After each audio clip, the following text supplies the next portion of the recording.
Broadcast is now starting. All attendees are in listen-only mode. Okay. Yeah, thanks a lot. I welcome everyone to this webinar organized by the Indo-American Chamber of Commerce, the Northern India Council, and with the knowledge partner SKP. We are grateful to all the participants. I'm told that we have about more than 200 registrations for this important webinar. My first message to you is, all of you, please be safe and keep others safe. Coronavirus is likely to take some time to go, but then there is always a time limit for these epidemics and pandemics. In 1 month's time or 2 months' time, this will disappear. But what about the impact that coronavirus has created on the Indian economy?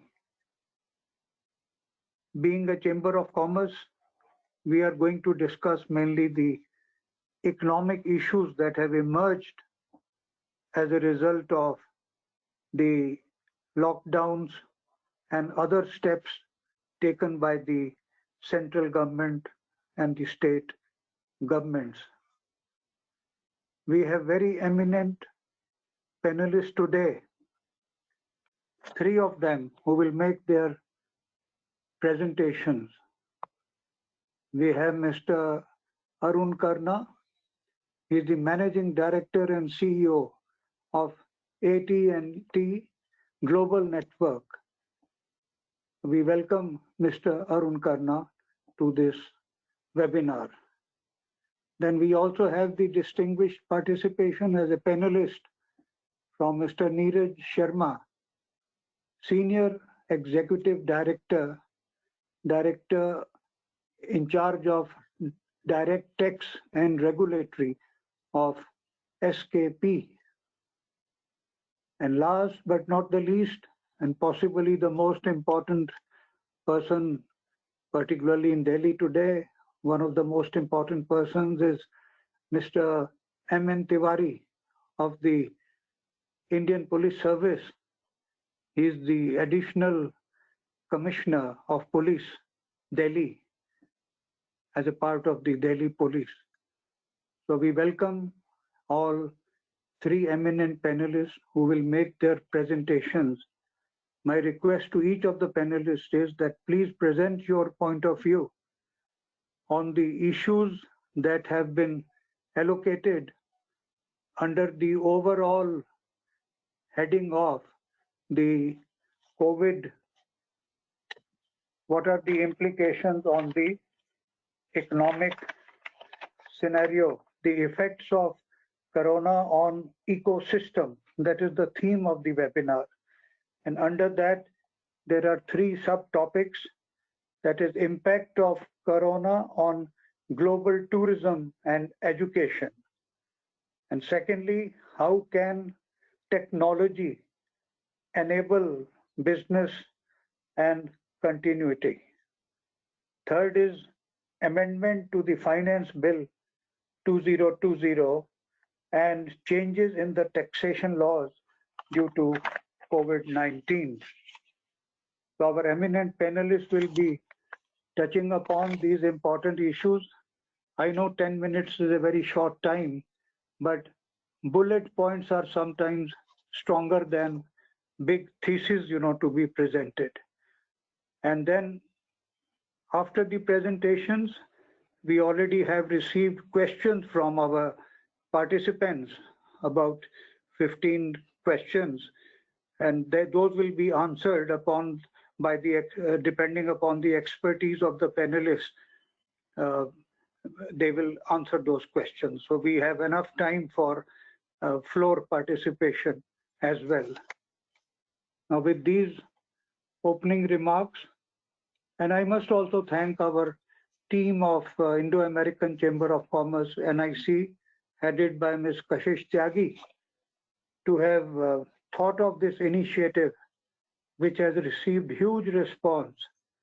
So great compliments to Kashish and her team for making this webinar happen. And I'm sure it will be very fruitful and successful. With these opening remarks, I now request Mr. Arun Karna to please make his presentation. Mr. Arun Karna. Thank you, Dr. Basin, and good afternoon, folks. My name is Arun Karna, and I'm the Managing Director and CEO for AT&T in India. Just let me take a moment to bring up my slides here, please. So hopefully everyone can see my slides now. Well, first of all, extremely honored and humbled to be speaking to you from this platform today. Of course, we wish we were talking to you under happier circumstances, and we hope and pray for everyone's health and safety. The topic that I'm going to briefly cover today is extremely relevant to the current unprecedented circumstances that we are faced with. And it's all about how enterprises, especially the ones in the knowledge industry, can equip themselves with the right set of communication and collaboration tools enabled with ubiquitous connectivity to keep their businesses going in these tough times. And in doing so, how do they make sure that they're enabling their workforce for maximum productivity? As we all know, work from home has become the norm, especially for the knowledge industry. So how do we keep the productivity high for employees? How do we keep the operations efficient? And how do we do it, most importantly, in a secure and compliant manner? So that is the thrust of my talk to you this afternoon.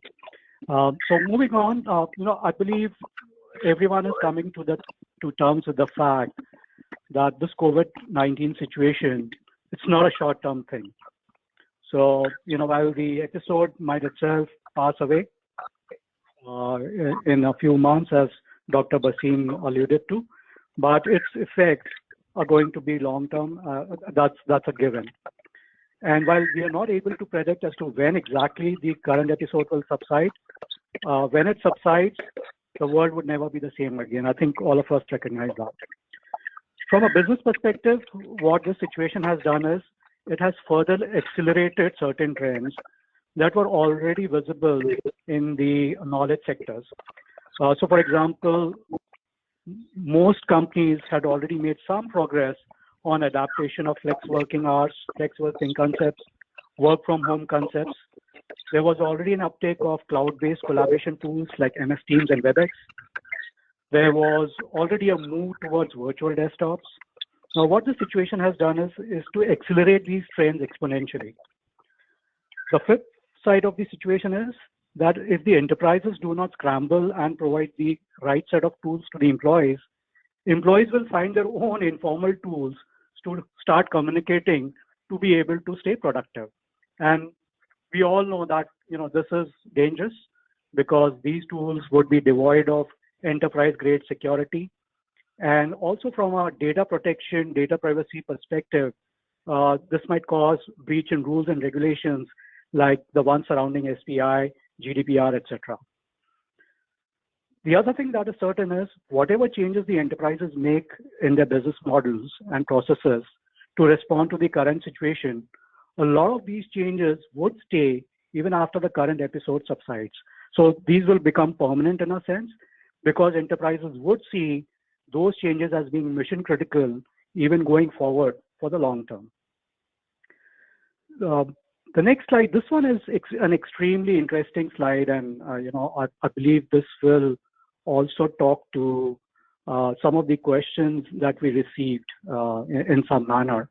So we worked with a company called Global Data PLC, which is a UK headquartered data analytics and consulting company. And they came up with an interesting comparison of how the current situation is altering the enterprise priorities. So they took a 2018 survey as the base and they looked at what were the top enterprise priorities globally at that point in time, and how have they now started changing in the current scenario. So the first one up was improving operational efficiency. That was always important. But in these times now, it has become far, far more important, so much so that it has become a byword for survival itself. So the criticality has enhanced manifolds. The next one was reducing costs, which was again always important, but it has become more and more important now. The third was maintaining market share and competitiveness. Now, this is of course always important, but this aspect is coming under complete review as enterprises relook at their business models, they relook at their processes, sourcing strategies, pricing and delivery strategies. So all these aspects are now being rethought and reimagined. The fourth was increasing customer satisfaction. Now, this is another aspect that has come up for review. So right now, the thinking, at least in the immediate term, is how do we pivot so that we survive with the best effort approach while maintaining acceptable service levels while fighting for survival. And this has also involved resetting some of the customer expectations. The fifth one was accelerating new product development. Now, unfortunately, this is an area which is starting to see some negative effects as enterprises cut back on project funding, new research, new projects are being put on hold. That's happening. The sixth was recruitment and retentions. Now, this is another area which is beginning to feel a brunt, especially in those sectors which are hit hard. However, even in these times, retaining critical top talent has become more important. And the seventh, but not the least, was improving supplier relationship. Now, this aspect certainly has caught fire, and it has really come to the fore because in uncertain times, in times of crisis, your reliance on trusted strategic suppliers increases dramatically. So suppliers who have a partnering approach, who are willing to be flexible and do things for you, which may not be strictly in the contractual fine print. So it is in these times that such relations are truly tested, and one needs to make sure that one is investing in the right set of partners. So this is the overall business scenario that is emerging and how priorities are changing. I'll quickly jump to the technical aspect of this whole thing, which is how do we make sure of business continuity in these times? How do we plan for it? How we prepare for it? How do we manage through and recover? And in this aspect, there are three main pillars that this whole strategy is based on. So first off, how do we stay connected and productive? As we know, more and more the norm has been to work from home and to enable the workforce to work from home. And this is where all three of these aspects come into play. So first is, how do we provide scalable bandwidth and highly secure access to our business applications to keep remote employees connected and productive? Once that is done, how do we enable them with the correct set of tools to be able to communicate and collaborate virtually anywhere?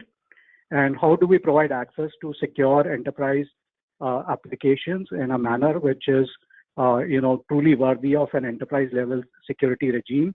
So how do we take care of threats that might be emerging in these times? As we know that some mischievous characters are active in these times as well. And that is something that an enterprise would be very wary of, and making sure that they have the right threat management and recovery tools to keep their businesses running in these times. So in each of these pillars I've highlighted, there are various solutions for various use cases. I've just hit upon the main ones which are highlighted in yellow, and I'll cover them very, very quickly.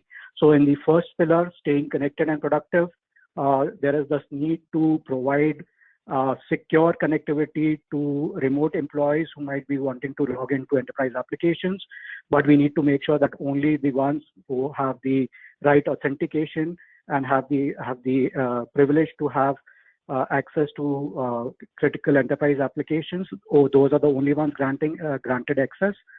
The second one, of course, the remote access needs. So work from home, this requires remote access into the enterprise VPN in a secure manner and in a very stable manner. And this is where most of the action is concentrated these days. Most telecom companies like us have very robust work from home solutions that are brought forth. In the second pillar, providing the right set of communication and collaboration tools, all of us would have now heard of Zoom. That has really shot into fame in the last few weeks. Even children have become familiar with these tools. But Zoom is not the only one. There are other very robust tools in play, like WebEx meetings with Cloud Connect. Those have come to the fore. And last but not the least, the security wrap around all these tools and applications, which give the right ability to detect and respond to any security threats that might be emerging at this point in time, and to make sure that the enterprise network is fully guarded.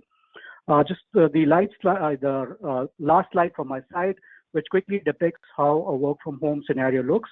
So on the left-hand side is the employee home, or the remote site where the individual employees might be working from, and they come through the internet into a gateway, which is the telecom provider's gateway. It is in the telecom provider's cloud. It is an internet gateway, which makes the secure connection between the internet and the secure enterprise network environment, so that the remote employee can gain access securely into the enterprise application. So that was very quickly the summary from my side. And with that, I hand over to my next speaker, please. Thank you. Thank you, Mr. Karna. That was a wonderful overview of the present scenario that we have. And we are grateful for your presentation. Now we move on to Mr. Neeraj Sharma. As I said earlier, he's the Senior Executive Director and an expert in the field of direct taxes and regulatories of SKP, who are our knowledge partners and who have imparted really some knowledge to us. So we move on to Mr. Neeraj Sharma. Thank you.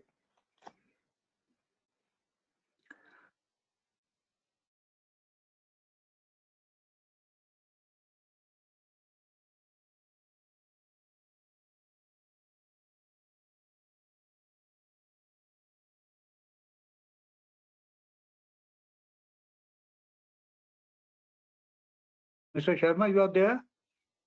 Neeraj, I think you've forgotten to unmute yourself. Hello, can you hear me? Yes, we can hear you now. Thank you. Okay. Thank you, Mr. Bhasin, and good afternoon, all. Well, as Mr. Bhasin and Mr. Sarna talked about COVID-19, it has created a deep impact on the entire world. We are passing through very difficult times, unprecedented times. It has never happened in the history of mankind. COVID-19 has created impact not only on the social aspect but also on the economic aspects, and this impact is some impact has been created, some is yet to be created. And if we look at the impacts, they are going to be three types: the short term, the medium term, and the long term, which briefly were touched upon by Mr. Bhasin and Mr. Sarna. We will be focusing more on the economic aspects than the social aspects. Well, I was reading a report yesterday. It was talking about that given the COVID-19 situation, the advanced economies will be contracting at the rate of 2% in 2020. As far as India is concerned, India had planned a growth of 5.5%. It will come down to 2.5% in the year 2020. As a matter of fact, it is very difficult to fathom the kind of impact COVID is going to create on all of us, because it's a very dynamic situation. All the governments around the world, including India, are actually grappling to find solutions to contain the impact. And the measures that have been taken, they are both in the form of preventive and curative measures. If we look at the impact on the economy, as I said, the GDP growth in India is going to be reduced to 2.5% as against 5.5% that was planned. The manufacturing process across the country has come to a complete standstill for some critical commodities that manufactured in these times. There is a big hit on the various businesses. Some of the small and medium businesses are actually on the verge of shutting down. This has led to employers choosing to salary cuts and layoffs, and this will result into unemployment crisis. From a global perspective, rupees weakening. I was noticing yesterday the dollar was hovering at 77 rupees. Market volatility, if we look at the financial markets, India and globally, they have become very volatile, and ultimately it will result into some sort of financial crisis. As I said, that the governments are taking measures, both preventive and curative, to enable the business community and people at large to deal with the present situation. One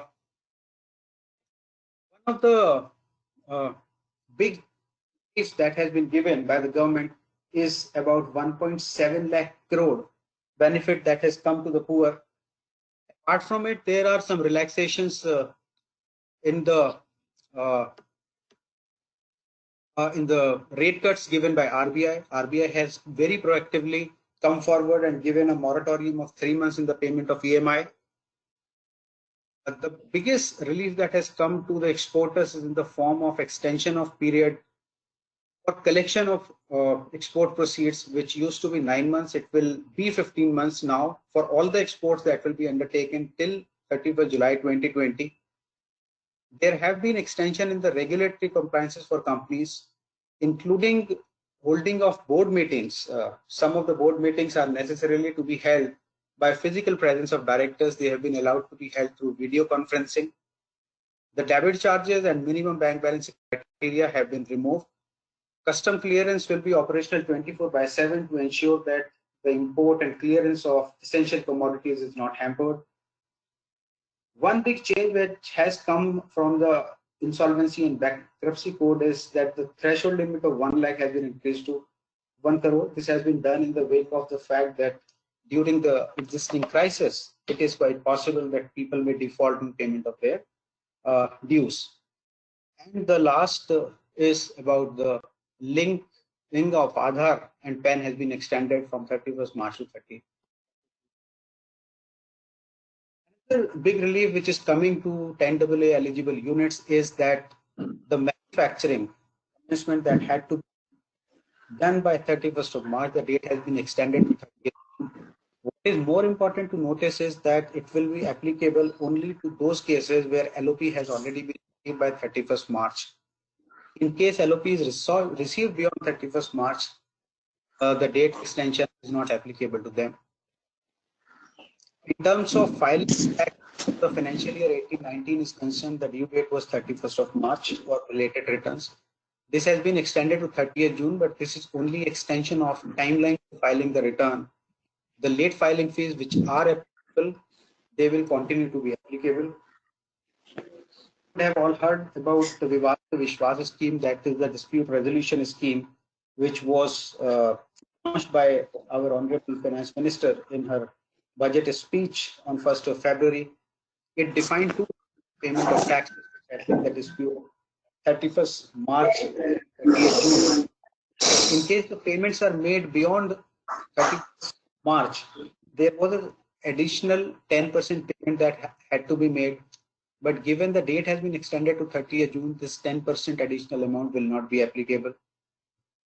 Apart from it, in terms of procedural aspects, there have been some extension in respect of filing of appeal, application, reply to notices, payment of taxes, processing of returns, and so on and so forth.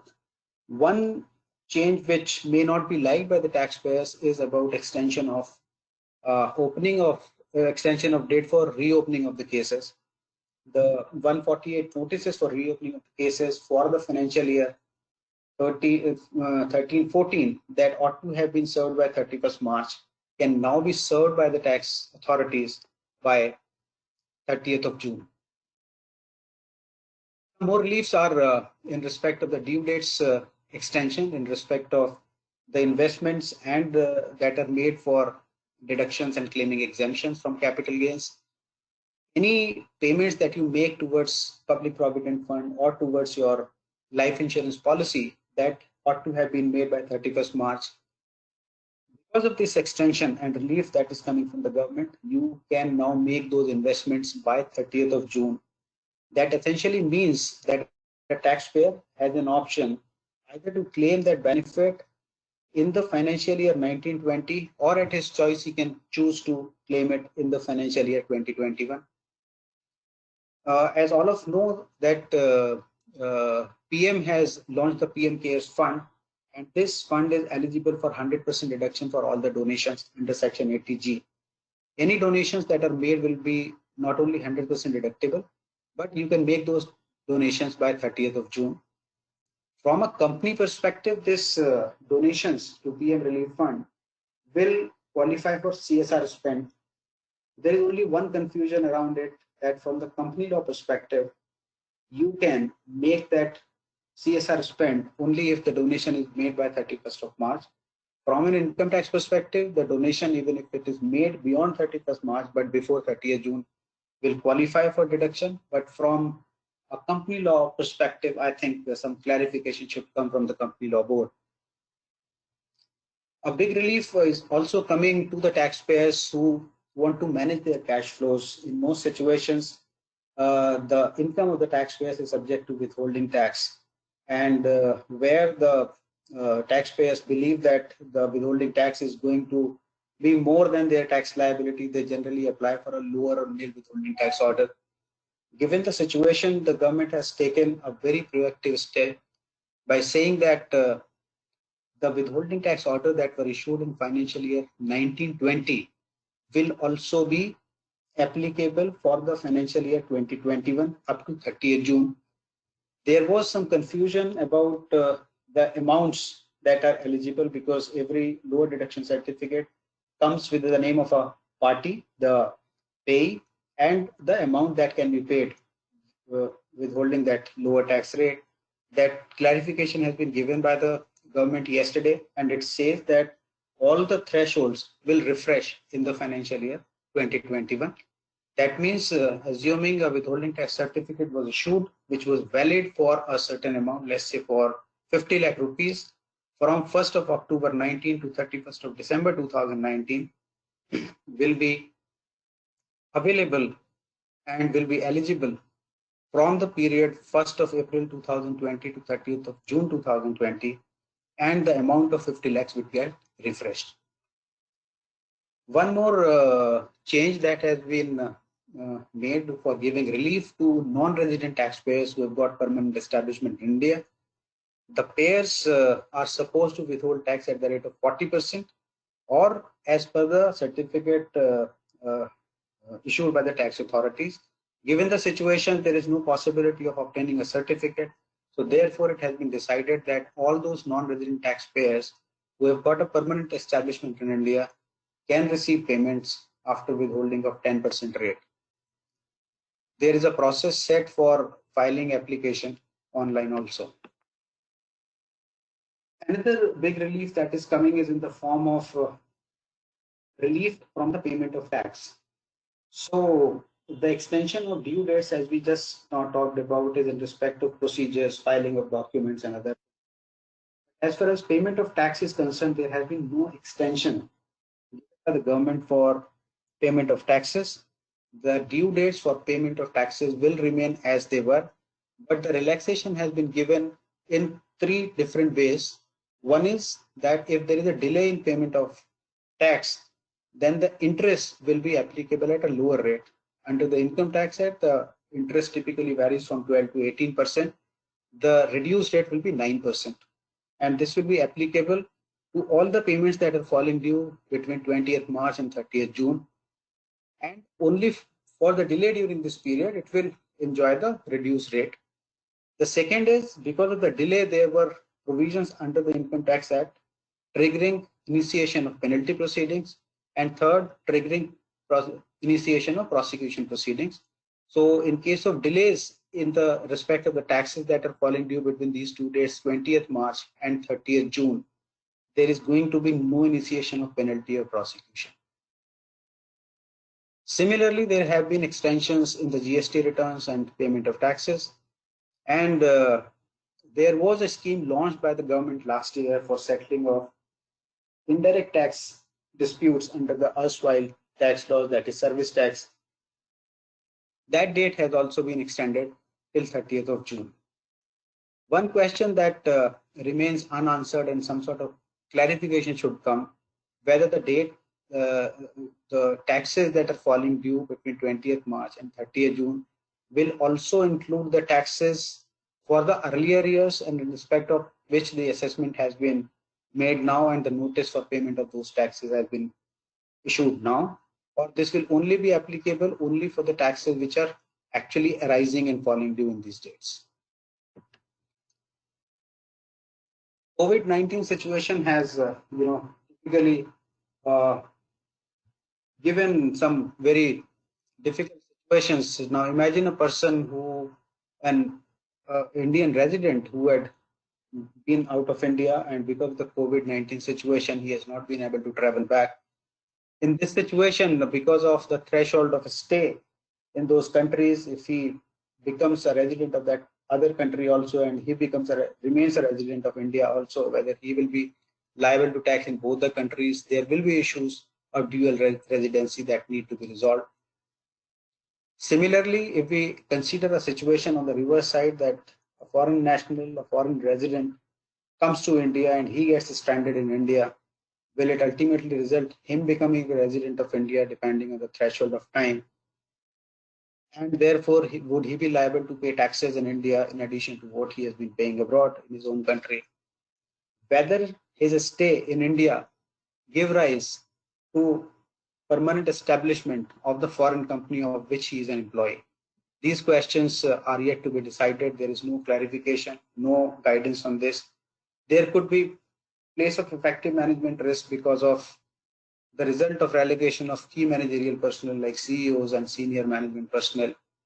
OECD has recently issued some clarification, but these are actually suggestive. They only say that these things have to be read and interpreted liberally. Beyond that, there is nothing. Only time will tell how the government and the authorities deal with such situations, not only in India, but across the world. We have limited time, but we'll like to quickly talk about some of the amendments that have been made in the Finance Act 2020. And there were some proposals in the Finance Bill 2020. The bill was passed through the Parliament. Ultimately, President gave his assent. There were some major changes. We'll like to quickly on that. So the first change, which I think is impacting a lot of people, is about the residency rules. In the case of persons who stay in India, for determining the criteria for them being resident or non-resident, there are two conditions. One is that they should be in India for 182 days more, or they should have been in India for 365 days in the previous 4 years and 60 days in that particular year. Now imagine a situation that a person had gone out of India for taking up employment or business, and he comes back to India. If he is staying in India for 60 days or more, he becomes a resident. But there was an exception which says that in respect of such persons who are coming to visit to India and otherwise they are exercising employment outside, 60 days has to be read as 182 days. So the proposal in the finance bill was that this threshold of 182 days for such kind of people should be reduced to 120 days.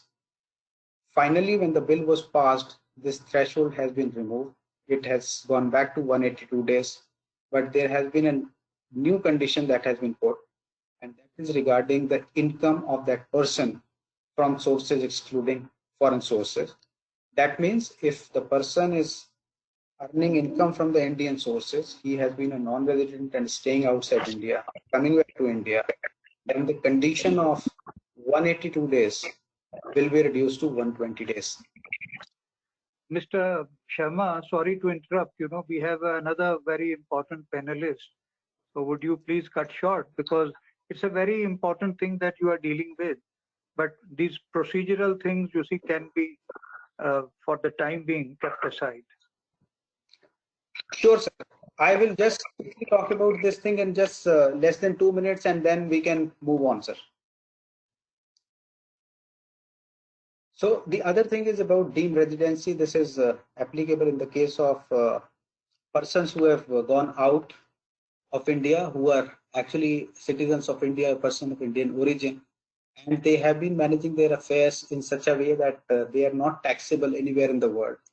In these cases, it was said that any such persons who are not taxable anywhere in the world and they are citizens of India or persons of Indian origin, they will be deemed to be residents in India, and all the consequences will follow.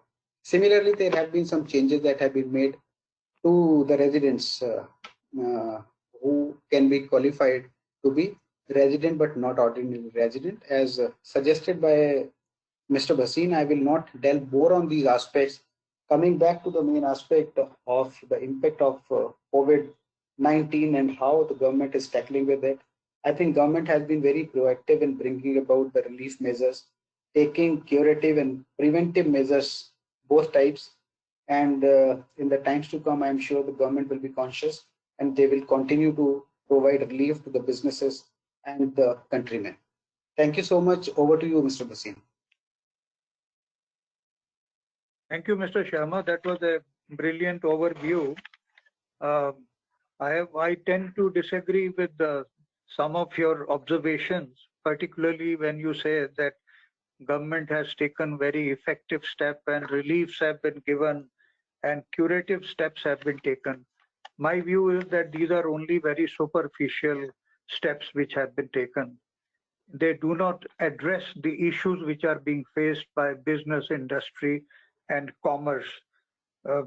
What we expect is that the provisions of the IBC, the Insolvency Code, so far defaults are concerned, should be kept in abeyance till at least 31st March 2021. And there should be complete rescheduling of loans and the installments to be paid for interest and all that.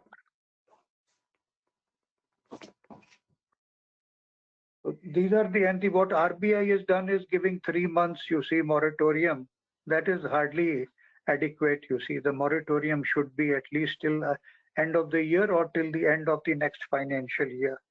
I hope that you may have time to address this when you answer some of the questions. Now we move on to our final speaker.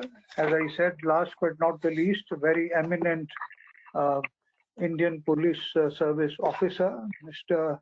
M.N. Tiwari, who is the Additional Commissioner of Police, Delhi. Mr. Tiwari, please.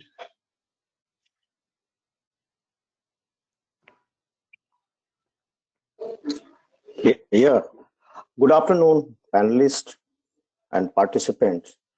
The topic which I have been given is impact of Corona on tourism and education. At this point of time, world is very unsure whether Corona is going to prolong for 3 months, 6 months, for 1 year, because the history shows that the Spanish flu pandemic lasted for more than 1 year. Thanks to our scientists and medical scientists, we can expect that within 6 months, we will be able to get some vaccines. Treatments may come earlier. So entire tourism industry is actually based on this perception.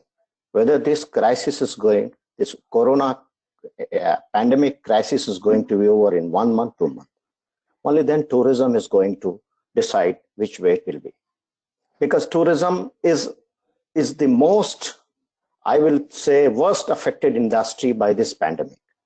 Summer season has started and there is a general trend from hot countries, tourism shifting to the cold countries, like from southern hemisphere to northern. I mean, this is the time when Indian tourists or South Asian tourists used to go to Switzerland, France, Germany, etc., etc. But unfortunately, the Europe being worst affected, so the Western countries, especially like Switzerland, etc., they are going to be worst affected because many Indians, Asians, etc., will not go to Europe till the crisis is finally over. So this dynamics of tourism is to be noticed by the tourists, because hemispheric tourism dynamics is very, very important in this, because the southern hemisphere, where the hot countries are there, like India and all that, they used to go to the, northern, which is colder in the summer season. Another thing is that in case this crisis is over, suppose by the end of the June, maybe at the end of the May, this pandemic is over and some definite answer is given in terms of medical treatment, etc. Still, people will be very much scared to visit the countries which have been worst affected. So what may happen? This is another innovative thing which tourist operators should think. Suppose India gets free from the pandemic crisis, as we are thinking that the way Europe is affected, India is not. God bless us. In case India is able to get over this crisis, then there may be influx of tourists in the hill areas of India. Rather than going to Switzerland, people may opt to go to Kashmir or Himachal Pradesh, like that. So there may be internal benefits of tourism in case Europe is not ready to accept or European crisis goes on. Another thing which has to be taken into our consideration, the ecosystem of tourism, the supply side of tourism and the demand side. Tourism in an activity in which, if we make an analogy in the food chain, tourism when we are economically very, very well to do. Because when we are not hunting for food and health, then we decide to go for tourism. So middle class, which is the main ingredient of tourist demand side, is going to be the key factor, because this economic crisis is going to affect the middle class of the world very much, because lower class is not so much tourist participants, because they are more concentrated to their bread and butter. So the middle class, the way this crisis is going to affect, the way the economies are going to perform is going to be very important. Another thing is the supply side of tourism. The tourist is a demand side, supply side infrastructure, means aviation industry is at its worst, public transport is at its worst. Similar things are happening. So supply side of tourism is also adversely affected. And the receptive countries like Europe and all that, they are bleeding with the pandemic. So the supply side of tourism is very, very adversely affected. And until unless the pandemic is properly manageable, we cannot predict the way tourism is going to unfold. And demand side, of course, the middle class is also very, very seriously impacted. So another thing is, in this, my topic of discussion is that this pandemic is going to affect various support ingredients of tourism, like aviation industry. See, the airlines are on the grinding halt. It's finished. Many airlines are going to be coming on the ground. Public transport is totally affected because of the distancing and because of the infection issues. And in this way, if you see the entire dynamics of the tourism, all aspects of tourism, not only one, are very, very adversely affected, and they are waiting very eagerly the crisis of pandemic to be over, only then the things will change. But I'm sure that this summer season is not going to be normal for the tourism, because the Europe, which used to be very, very biggest beneficiary of tourism of summer season, is going to be very adversely affected. That is for sure. Another thing I would like to add in my discussion is that tourism has only covered medical tourism, health tourism, and nature tourism, business tourism. Tourism is not simply there are pilgrimage tourism. All have been adversely affected, except medical tourism, which may join back to India, because medical tourism, where Indian doctors are providing very cheap medicines, therapies, operations to African, Asian citizens, they may opt to come India. So medical tourism is not going to be very much affected. But yes, nature tourism, climate tourism, and business tourism, and related tourism is going to be very adversely affected. So tourist operators, since they are not going to get any bookings because their entire public transport and airlines bookings are closed. So that is one aspect. Another thing I would like to add in my discussion is that if we see the entire pandemic, the winter season started where the Europe is beneficiary, because mostly in the Europeans start coming to India and all that in the winter season, South Asia. Fortunately, that period was not so much affected by the pandemic. So Europeans visited whatsoever Indian share was tourism with regard to foreign currency and all that was okay. But now the summer, the Indians, I mean, the hot country due to respond, that is going to be severely affected. So this is very, very visible, if I can understand this dynamics. And the entire corona epidemic, we will not go. Tourism is a very safe activity. Tourism in our food chain or in our life ecosystem, we do tourist activity only when we are very much financially okay, health okay, perception wise okay, because we are sure that the country which I'm visiting is very safe. So suppose this pandemic is over by June or maybe in the end of May. So there are chances that some countries in the world which have been least impacted by this crisis, their tourist operators may try to innovate a product and sell to tourists, because let them come to this country which was not affected by the pandemic and all that. So there may be this kind of trends may be also visible. So tourist operators must keep a close track on those countries which are least affected. Like see New Zealand. When I see the New Zealand very less affected, so I think the 3-4 disease. So this is just an example. So these countries which are totally not famous tourist destination, they may attract some tourists in the sense that people, if they have disposable income and whatsoever, they will try to explore these things if this pandemic is over. Another thing which I would like to mention is that tourism industry is very much, especially the international tourism, is very much based on the airlines, and the grinding halt in the aviation industry. Even if tourists are ready to go, if the aviation industry is not able to supplement the requirement of the tourist, the tourist industry is going to be adversely impacted. So that is one such thing which I think that the aviation industry will be definitely needing a lot of support, stimulus, bailouts, whatsoever, globally, because this one industry has totally crashed now. Barring a few countries, the entire air and sky is totally free from airplanes and all that. So I think that in this way, the tourism dynamics is going to basically unfold on the basis of pandemic management. If it is managed early, then it may take under 2-3 months after normalization, it may take again its shape. But if the pandemic persists, the tourism industry is not going to take its shape. Even the minimal business tourism may happen because of compulsions, but I'm sure that it is not going to normalize very soon. It is going to be the last normalizing activity. Firstly, the businesses will normalize and other things will normalize. Students will go to their universities who have come back from Europe, America. Education has been very adversely affected. Classes are closed, universities are closed, exams are closed. Many European, Indian students gone to Europe, they have come back, they are scared, their families are scared to send them back. Their entire schedule has been upset. Their financial management has been totally disrupted. So all these things are going to normalize. Only then it is going to assess what actual impact has come. Because, and it's not going to be in silos.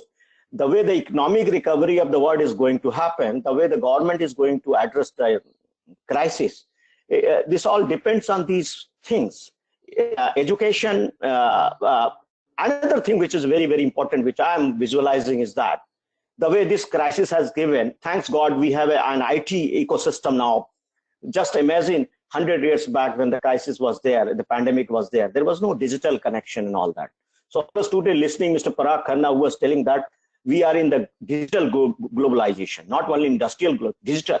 So digital connectivity with regard to education, with regard to skill improvement is going to take the massive turn. And I am sure that the demand for connectivity, the demand for education at lower levels, so digital outreach is going to be very important. And countries like India, who does not have bricks and mortar schools, will heavily depend on digital education. So I'm sure that education, though classroom education has impacted, but it has gone on to virtual platform. When I see my daughter taking daily classes on the computer at her home, then I see that the world is changing.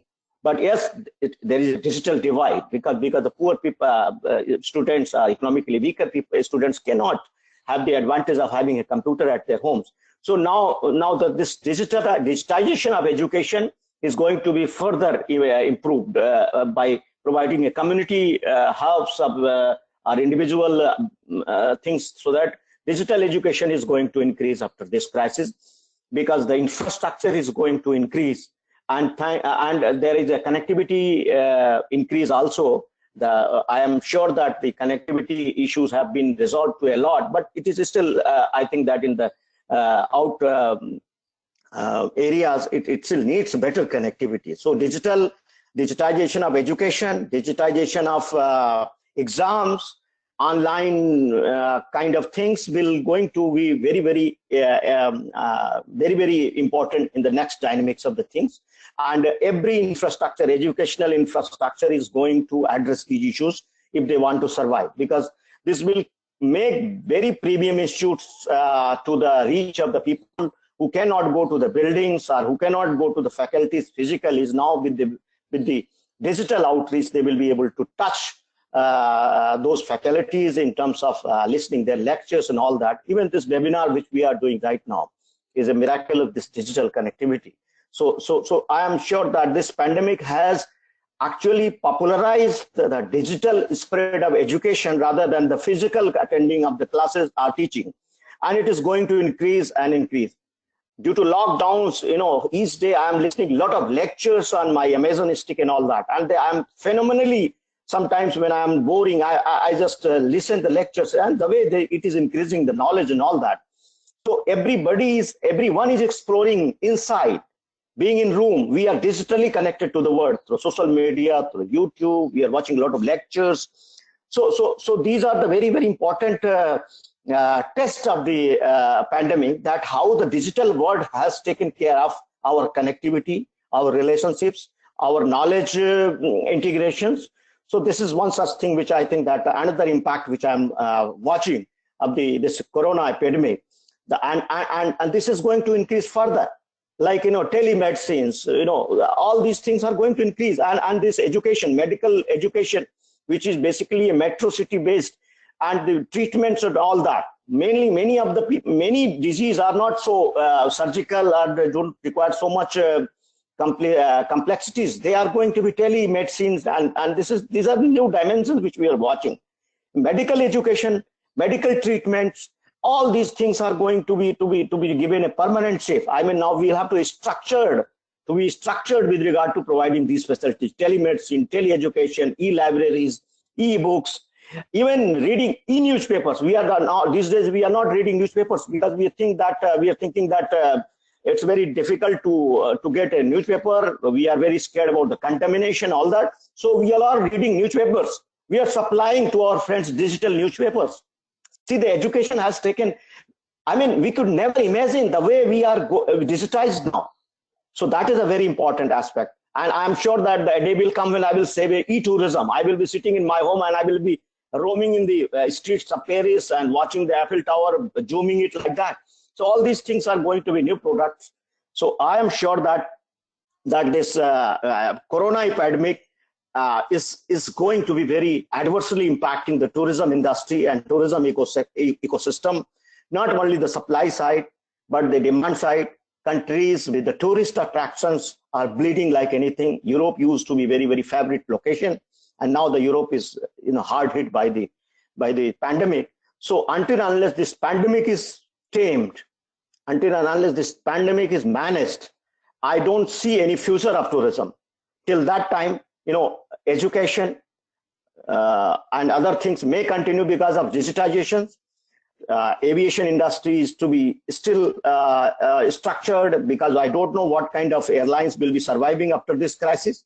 So all these things tell us what will be the schedule of the pandemic, because the vaccination process is still going on. And today I read that until unless we are vaccinated, we will not move out further, because on treatment we cannot rely, because treatment is too complicated. I don't go a tourist destination to be sick, to be treated.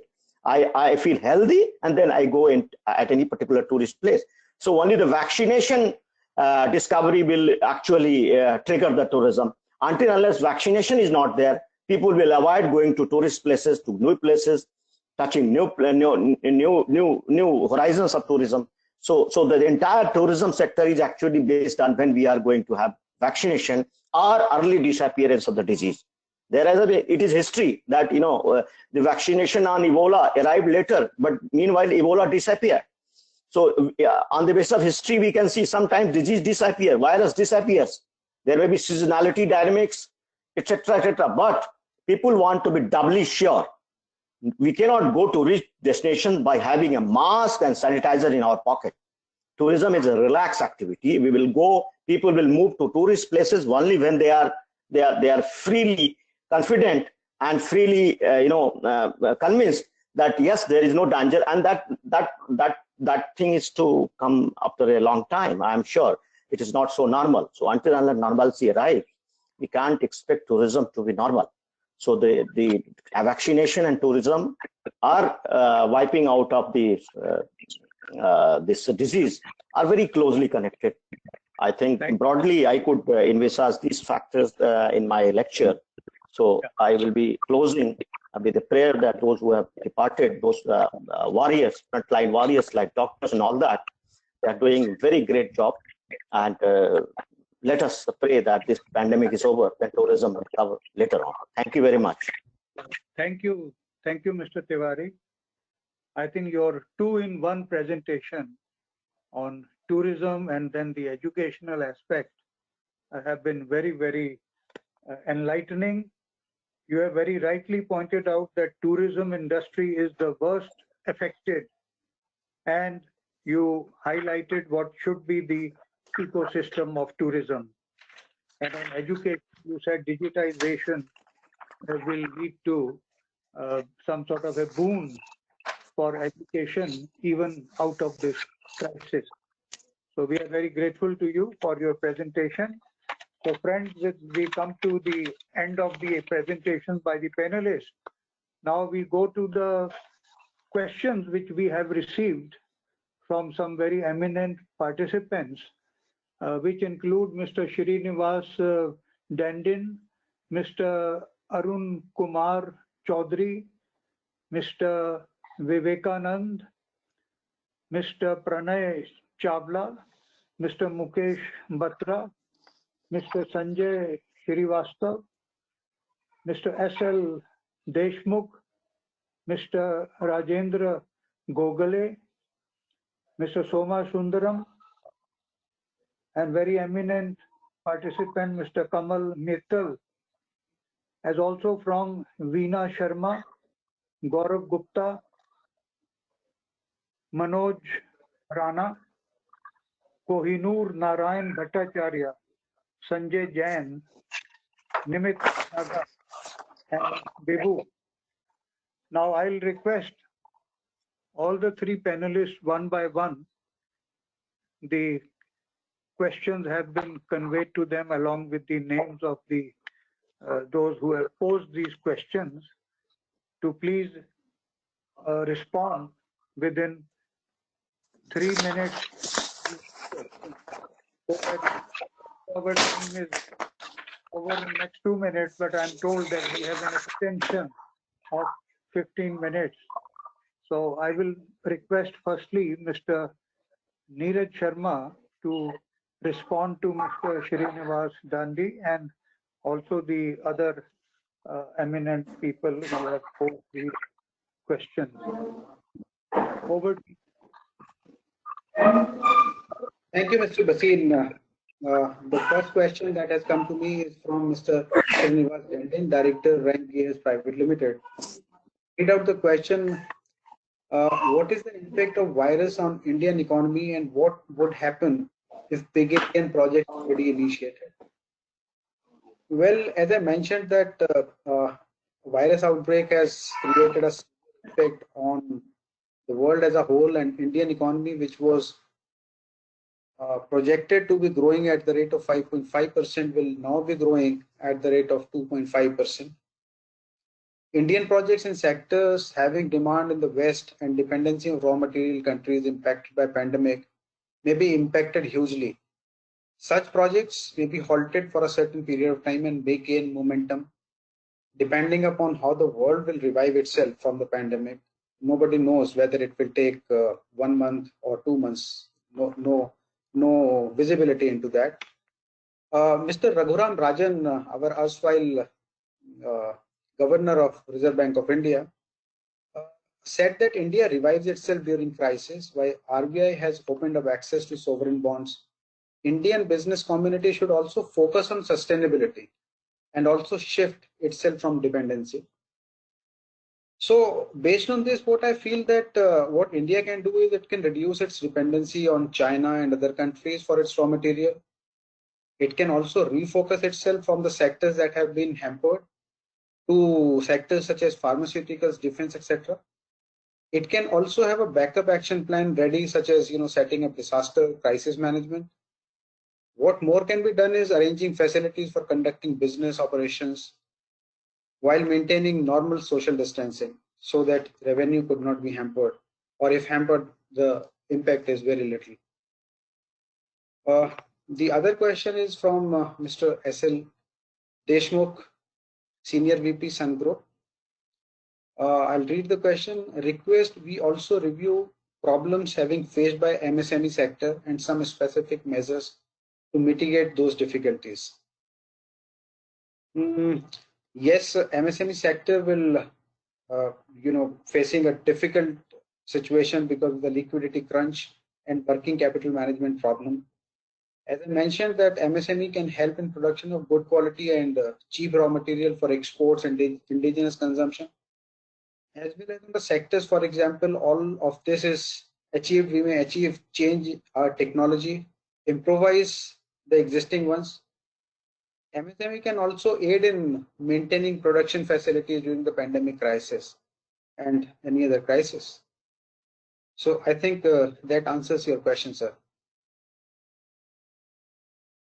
Over to Mr. Basin. Thank you very much. Thank you very much. Now I'll request Mr. Arun Karna, to please respond to the questions. But thank you, Dr. Basin, and eminent audience. Thank you for your questions. Those are extremely incisive questions, I must say, and very relevant. And I will try and answer to the best of my abilities, because in these uncertain times, making any definitive statements, one has to be a clairvoyant. I'm not, but I will give it a try. So first one up is from Ms. Reena Sharma from Chemionics E-Solutions Private Limited. She is Manager Human Resources, and she wants to inquire about the effects of Corona pandemics on business. Very relevant question, very wide question as well. I think most of the panelists here touched upon various aspects of this question and how various sectors might get affected. My own presentation sort of alluded to the fact as to how, given the current circumstances, some of the enterprise priorities are changing, and I think they will continue to change as we go forward. I think I'll make a few broad brush statements. I think as businesses shift to survival mode, a lot of the focus will shift from good to have, nice to have, to what is a must have in terms of being able to serve the target markets, because you can be sure even the target markets and their definitions will change. Very broadly, prior to the pandemic hitting us in the services sector, we had seen as a technology company a lot of investments being made in improving the customer experience. So there was a lot of investment going on into IoT-based solutions, AI-based solutions, and whether it was airlines or travel and tourism industry or any facet of services industry, there was a huge amount of investment coming into technologies which will help improve the end customer experience. Now, our view is that some of that might change, which is to say that some of those investments might start getting cut down, or even if the investments flow through, the pivot would be towards yes, customer experience is important. Yes, it's an important differentiator, but can we now pivot the technology to maybe cut costs, improving operational efficiency? So it will be more inwardly focused than customer experience focused in the survival mode. So that's, that might be an effect on the services industry as a whole. Manufacturing also, prior to this pandemic breaking out, we were seeing a lot of investments in technologies there was a whole move to everything as a service. So, yes, product features, benefits were important, but even product companies were starting to concentrate on what is the experience of the customer dealing with the enterprise for the life cycle. And there were a lot of technology investments being made in those areas. We believe some of those might start getting pulled back in that sense. So yes, there would be a ripple effect of this whole pivot. Now, obviously, different sectors get affected differently, but our view is that, look, the global economy is one big interconnected net, right? So yes, the first effect might be felt by the brick and mortar economy, but we must remember that the brick and mortar economy is a large customer of the so-called knowledge or IT economy. So if the brick and mortar economy gets affected badly, you could be sure that the knowledge economy and the IT economy, which has been serving them, would also get affected. Now, that's, those are broad brush statements. In the US, we are seeing that small businesses are falling off the chart on a daily basis. They're going out of business. The unemployment claims are, breaking all records. Some of the manufacturing companies, they're having to repurpose their manufacturing lines under the presidential decree to start manufacturing medical equipment at short notice. The global supply chains have been totally disrupted, and obviously the ripple effect of those are being felt globally. Some green shoots that we are seeing now, some of the, China has always been the factory to the world for the past many years. They are starting to reopen some of those factories, but it is a question mark because those factories are also part of a larger global value chain. And if the global value chains continue to remain disrupted, then it remains to be seen, how quick the recovery may be. So, I try to answer several questions in one go, but that's my overall view on the overall economic and business situation. Dr. Bhasin, back to you. Thank you. Thank you, Mr. Karna. Now I request Mr. M.N. Tiwari, our Additional Commissioner of Police, to please answer to the questions which have been posed to him. Yeah. Good afternoon again. I have been asked several questions. First is that what efforts government is doing with regard to survival of industry like travel and tourism. Here, the impact assessment of pandemic is still to be airlines, bailouts, LTCs for government employees, especially Northeast. I think government has not taken substantially this aspect in the policy framework, but I'm sure that tourism being the biggest employment generation sector, definitely the government would like to revive the economy by promoting internal tourism. So I'm sure that internal tourism is going to have the attention of the government, and airlines, etc., may get bailouts. Northeast, J&K, maybe government servants may be given liberal LTCs if the government's exchequer permits. So these are the things which come to with regard to the first question. The second question which I have been asked is what will be the economic situation of the world in the next few months, and what will be the role of WHO? The first portion of my question is what will be the economic situation of the world in the next? I am sure that God is not going to be the same as it was before the pandemic. The way the polarization of opinion against one country has gone with regard to its concealing of information and all that, after the Europe, America, Japan, and all top countries of the world, democratic countries of the world, will sit down, and when the crisis will be analyzed, investigated, and responsibility will be fixed, why it was concealed, what not. I mean, when there will be an objective analysis of this, The world order will be decided on the basis of relations. The economic order will be, I may again get where there will be isolation of China in the global economic affair. That is one possibility if there is an investigation objectively and responsibilities are fixed. The way I have been watching the tweets of the Trump and all that leaders, the way the WHO is being blamed for not clearing the projection of human-to-human transmission, timely warnings and all that, that shows that there is a deeper misunderstanding in the globe that somehow WHO was not fair to the world and it allowed the world to increase its economic activities, tourism, etc., airlines, etc., and that has cascaded the infection rates all over the world.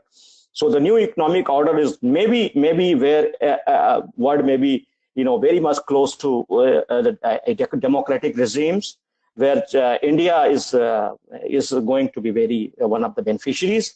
And thanks to medicine diplomacy, our Prime Minister has done, and he has won the goodwill of so many countries.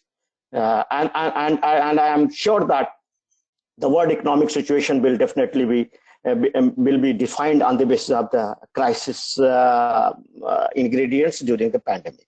So that will be my answer for my second question. And the third question which I have been asked, pandemic has caused an irreparable damage, pushed the mankind into uncertain situation for a foreseeable future. There is no alternative to innovation, adaptation to change. Of course, we have to innovate. The mankind has always innovated from the it is said that invention necessity is the mother of invention. The way we have started, the education system has started innovating products, started new products like Zoom and all that. Similarly, it's all innovation. The way the global integration of medical knowledge being pooled together, and then there is a simulation of vaccine effects, simulation of drug effects. I mean, these are the new medical research innovations. So I'm sure that a lot of products have been innovated, will be innovated, because this crisis is going to teach mankind that yes, we are very much vulnerable, not from missiles, but from any other planets. But the microorganisms are going to be taken very seriously now. And accordingly, there will be a lot more innovations with regard to vaccine development, virology, virus research, microorganism research, because now the government thinks that entire country can be halted, globe can be halted, locked down. Even there is no nuclear war, but the entire world is more scared than a nuclear war. And this pandemic has influenced all the countries of the world. So innovative products to suit such situations are going to be developed, and more integration of knowledge is one such thing which I find that there may be such kind of things may be emerging in the market. Because the way damage has been done, of course, human lives will never return.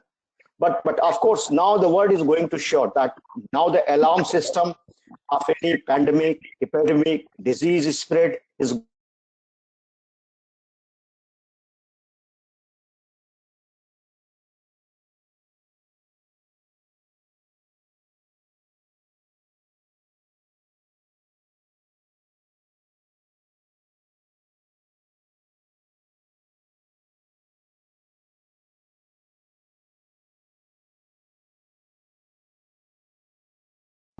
because telemedicine is first thing which I think that India needs badly, because there is there is a mismatch of demand of medical assistance and the location of doctors. Thanks to technology, thanks to IT technology, that this will be, and then it will be doctor to doctor and doctor to patient, all kind of formats can. Thanks a lot. Thank you. Thank you. Our time is over. There is only one question from Mr. Mukesh Batra, who has said how to keep the employees' motivation up. I think the only way to do is to keep the dialogue on, because the employees have to be made aware that if they do not agree to certain reduced remunerations or reduced packages, the eventuality will be to close down the businesses, which will not be in the interest of anyone, neither in the interest of the employer, nor the employees, nor in the interest of the country. Therefore, keep the dialogue up, make it possible for employees to see that there will be no severance of relationship of employer-employee, but certain remuneration packages may be may be put in place. Now, with that, we come to the end of this webinar. Firstly, I must thank our eminent panelists who have presented their expertise. Also, we thank, all the participants and those who have posed questions for taking time to participate. And also we thank, the knowledge partner and also Mr. Jugal for organizing this webinar, and also the IACC team headed by Kashish, and also Neelu and Sonia, Tejinder and Jasmine, Sangeeta, all of them. Thank you. So friends, with that, again, the message is be safe and keep others safe. Thank you very much for your participation. Thank you, Dr. Basin. Thank you. Again, on the behalf of, Thank you very much. thank you. Again, on the behalf of Delhi Police, I will request that please follow the guidelines of the government. Be safe, be at home, be careful. Thank you. Thank you. Thank you. Thank you.